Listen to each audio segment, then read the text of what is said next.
मैं परमात्मा से मांगू तो क्या मांगू? कुछ भी मांगोगे तो भूल हो जाएगी। न मांगो तो सब अच्छा, न मांगो तो श्रेष्ठतम। बिन मांगे मोती मिले, मांगे मिले न चून। परमात्मा के द्वार पर भिखारी होकर क्यों जाओ? भिखारी होकर जाओगे तो वही मिलेगा जो मांगते हो, और कई बार बड़ी भूल हो जाती, क्योंकि तुम मांगोगे भी तो वही जो तुम्हारी बुद्धि में समाता है। तुम मांगोगे भी क्षुद्र। जरा सोचो क्या मांगोगे? तुम वह तो मांग ही ना सकोगे जो मांगना चाहिए, क्योंकि उसकी तो तुम्हें याद ही ना आएगी, उसका तुम्हें कोई स्वाद ही नहीं, और तब पछताओगे बहुत।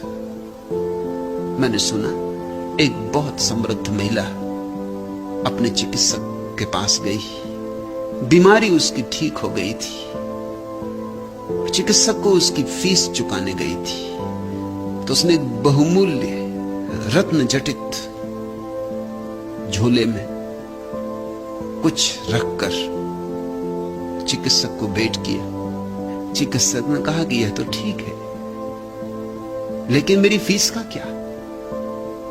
न तो चिकित्सक समझ सका कि रत्न जटित, उसने समझा कि है बस कांच। कौन रत्न जटित झोले देता है भेंट? और ये महिला सस्ते में निकली जा रही। उसने हिसाब लगा रखा था, कम से कम 300 रुपए उसकी फीस थी, और ये झोला दे के बची जा रही। तो उसने कहा कि झोला तो ठीक है, तुम्हारे प्रेम का उपहार स्वीकार करता हूं, लेकिन मेरी फीस का क्या? उस महिला ने पूछा तुम्हारी फीस कितनी? तो ज्यादा से ज्यादा जो वो बता सकता था उसने कहा 300 रुपया।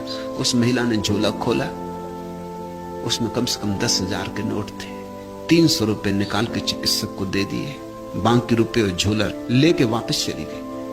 अब उस चिकित्सक पे क्या गुजरी होगी तुम सोचते हो? उस दिन के बाद बीमार ही हो गया हो, उस दिन के बाद फिर उसकी चिकित्सा मुश्किल हो गई होगी, कितना पछताया होगा।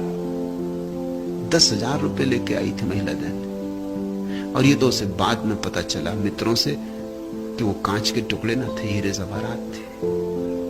मगर उसने सोचा था कि 300 बहुत बड़ी से बड़ी फीस। तुम मांगोगे भी तो क्या मांगोगे?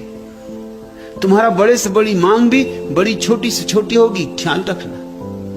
इसलिए न मांगो तो अच्छा, वो जो दे अहोभाव से स्वीकार कर लेना, फायदे में रहोगे। मांगोगे नुकसान में पड़ोगे। और दुर्भाग्य ऐसा है कि शायद तुम्हें कभी पता भी नहीं चलेगा